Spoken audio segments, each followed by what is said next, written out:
thokkottu-melkar ರಸ್ತೆಯಲ್ಲಿ ಎರಡೂ ಕಡೆಗಳಲ್ಲಿ ಅಳವಡಿಸಿರುವಂತಹ ರಸ್ತೆ ಉಬ್ಬು ವರ್ಷ ಕಳೆಯುವುದರ ಒಳಗೆ ಕಳಚಿತ್ತು. ಇದೀಗ ಮತ್ತೆ ಎರಡು ಹೊಸ ಉಬ್ಬುಗಳನ್ನು ಗುರುವಾರ ಅಳವಡಿಸಲಾಗಿದೆ. ಅಕ್ಕಪಕ್ಕ ಎರಡೂ ರಸ್ತೆ ಉಬ್ಬು ಪ್ರಯಾಣಿಕರಿಗೆ ಸಮಸ್ಯೆಯಾಗಿರುವಂತೆಯೇ ಕಳಪೆ ಸಾಮಗ್ರಿ ಕಾಮಗಾರಿ ಸರ್ಕಾರದ ಬೊಕ್ಕಸಕ್ಕೆ ನಷ್ಟ ಉಂಟು ಮಾಡಿದೆ ಎಂದು ಸಾರ್ವಜನಿಕ ವಲಯದಿಂದ ಆರೋಪ ಕೇಳಿಬಂದಿದೆ.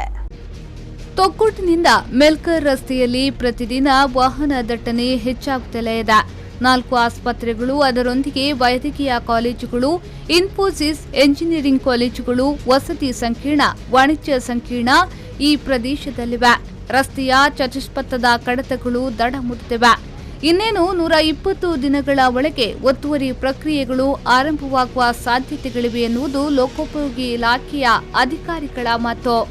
ಈ ರಸ್ತೆಯಲ್ಲಿ ವಾಹನಗಳು ಮಿತಿ ಮೀರಿದ್ರೆ ವೇಗದಲ್ಲಿ ಸಾಗುತ್ತಿರುವುದರಿಂದ ಸಂಚಾರ ಪೊಲೀಸರು ಗುರುತಿಸದ ಕೆಲ ಸ್ಥಳಗಳಲ್ಲಿ ರಸ್ತೆಯ ಉಪ್ಪುಗಳನ್ನು ಅಳವಡಿಸಲಾಗಿದೆ. ಆದರೆ ವಿಪರ್ಯಾಸವೆಂದರೆ ಉಳ್ಳಾಲ ಠಾಣಾ ವ್ಯಾಪ್ತಿಯ ಬಬ್ಬುಕಟ್ಟಿಯಲ್ಲಿ ವರ್ಷದ ಹಿಂದೆ ಅಪಘಾತ ನಡೆದ ಸಂದರ್ಭ ಅಳವಡಿಸಲಾದ ಉಬ್ಬು ಮತ್ತು ಅಸೈಗುಳಿಯಲ್ಲಿ ಅಳವಡಿಸಲಾದ ಉಬ್ಬು ಸಂಪೂರ್ಣ ಕಳಚಿ ಹೋಗಿದೆ. ಇದೀಗ ಇಲಾಖೆಗೆ ಸರ್ಕಾರದಿಂದ ಬಂದಿರುವ ಅನುದಾನದಲ್ಲಿ ಕಳಚಿದ ಜಾಗದಿಂದ ಸ್ವಲ್ಪ ದೂರದಲ್ಲಿ ಮತ್ತೆ ಅದೇ ಮಾದರಿಯ ಎರಡನೇ ಉಬ್ಬು ಅಳವಡಿಸಲಾಗಿದೆ ಎಂದು ಜನರು ಹೇಳುತ್ತಾರೆ. ಹೆಚ್ಚುವರಿಯಾಗಿ ಕುತ್ತಾರು ಮದನಿನಗರ ಭಾಗದಲ್ಲಿಯೂ ಅಳವಡಿಸಲಾಗಿದೆ. ಪಾದಚಾರಿಗಳ ಹಾಗೂ ವಾಹನ ಸವಾರರ ಸುರಕ್ಷತೆಗೆ ಇದೊಂದು ಉತ್ತಮ ಯೋಜನೆಯಾದರೂ ಕಳಚುವಂತಹ ಉಬ್ಬುಗಳನ್ನು ಅಳವಡಿಸಿ ಅವೈಜ್ಞಾನಿಕ ಕಳಪೆ ಕಾಮಗಾರಿ ನಡೆಯುತ್ತಿದೆ ಎಂದು ಸಾರ್ವಜನಿಕರು ಹೇಳುತ್ತಾರೆ.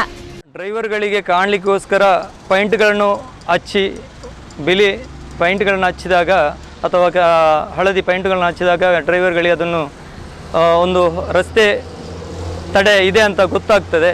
ಆಕ್ಸಿಡೆಂಟ್ಗಳನ್ನು ಆಗೋದು ಕೂಡ ತಪ್ಪುತ್ತವೆ. ಈಗ ಏನಾಗ್ತದೆ, ಆ ಒಂದು ರಸ್ತೆ ತಡೆಗಳನ್ನು ಪ್ಲಾಸ್ಟಿಕ್ ಮುಖಾಂತರ ಮಾಡಿ ಇದು ಒಂದು ಮಾಫಿಯಾದಾಗೆ ಆಗಿದೆ, ಒಂದು ಬಿಸ್ನೆಸ್ನಾಗೆ. ಅಂದರೆ ಈ ರಸ್ತೆ ತಡೆಗಳನ್ನು ಸರ್ಕಾರ ಬೊಕ್ಕಸದಿಂದ ಹಣ ತೆಗೆದು ಇದರಿಂದ ಯೂಸ್ ಮಾಡಿ 15 ದಿವಸಗಳ ನಂತರ ಅದು ಪುನಃ ಹೋಗಿ ಸರ್ಕಾರದ ನಾವು ಟ್ಯಾಕ್ಸ್ ಕಟ್ಟಿದ ಹಣದಿಂದಲೇ ಪುನಃ ಅದನ್ನು ಯಾವುದೋ ಕಾಂಟ್ರಾಕ್ಟರ್ ಅವರಿಗೆ ಕೊಟ್ಟು ಸ್ವಲ್ಪ ಇವರಿಗೂ ಕಮಿಷನು ಅವರಿಗೂ ಕಮಿಷನ್ ಆಗಿ ಒಂದು ದಂಧೆ ಥರ ಇದನ್ನು ಮಾರ್ಪಾಡಾಗಿದೆ. ಈಗ ನಾನು ತೊಕ್ಕೊಟ್ಟಿನಿಂದ ಮೆಲ್ಕರ್ ತನಕ ಒಂದು ಇತ್ತೀಚೆಗೆ ಮೊನ್ನೆಯಿಂದ ಹಾಕಿದ ಒಂದು ಲಬ್ಬರ್ ಇದನ್ನು ಕಂಪ್ಲೀಟ್ ಹೋಗಿ ಪುನಃ 1 ತಿಂಗಳಾಗುವ ಮುಂಚೆನೇ ಪುನಃ ಆಗ್ತಾ ಇದ್ದಾರೆ. ರಂಬೆಲ್ ಸ್ಟ್ರಿಪ್ಸ್ ಅನ್ನುವ ಉಬ್ಬುಗಳು ಪೈಪರನ್ನ ಹೊಂದಿದೆ. ಡಾಂಬರ್ನಲ್ಲಿ ನಿಲ್ಲಲು ಅದಕ್ಕೆ ಸ್ಕ್ರೂ ಅಳವಡಿಸಲಾಗುತ್ತದೆ. ಆದರೆ ದೊಡ್ಡ ಗಾತ್ರದ ವಾಹನಗಳು ಮತ್ತು ಉಬ್ಬುಗಳ ತುದಿಯಲ್ಲಿ ವಾಹನಗಳು ಸಂಚರಿಸಿದ್ರೆ ಅವುಗಳ ಸ್ಕ್ರೂ ಕಳಚಿ ತುಂಡಾಗಿ ಏಳುತ್ತಲೇ ಹೋಗ್ತವೆ. ಬಬ್ಬುಕಟ್ಟೆ ಮತ್ತು ಅಸೈಗುಳಿಯಲ್ಲಿ ಉಬ್ಬುಗಳು ಇದೇ ರೀತಿಯಾಗಿ ಸಂಪೂರ್ಣ ಕಳಚಿ ಹೋಗಿದೆ. ರಸ್ತೆ ವ್ಯವಸ್ಥೆ ಸರಿಯಿರುವಾಗ ಅವೈಜ್ಞಾನಿಕವಾಗಿ ಪ್ರತಿ ವರ್ಷವೂ ಉಬ್ಬುಗಳನ್ನು ಅಳವಡಿಸುವುದರಲ್ಲಿ ಅರ್ಥವಿಲ್ಲ. ಒಂದು ಕಡೆಗಳಲ್ಲಿ ಅಳವಡಿಸಿರುವ ರಂಬೆಲ್ ಸ್ಟ್ರಿಪ್ಸ್ ಉಬ್ಬುಗಳಿಗೆ ಅಂದಾಜು 25,000 ರೂಪಾಯಿ ತಗಲುತ್ತದೆ.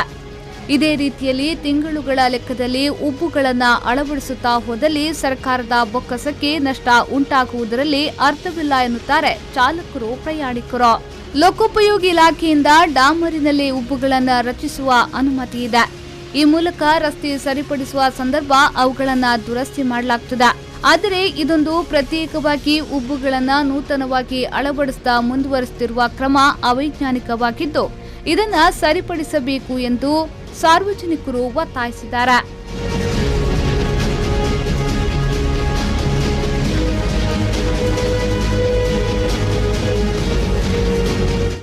Arif ಕಲ್ಕಟ, V4 News 24/7 Ullal.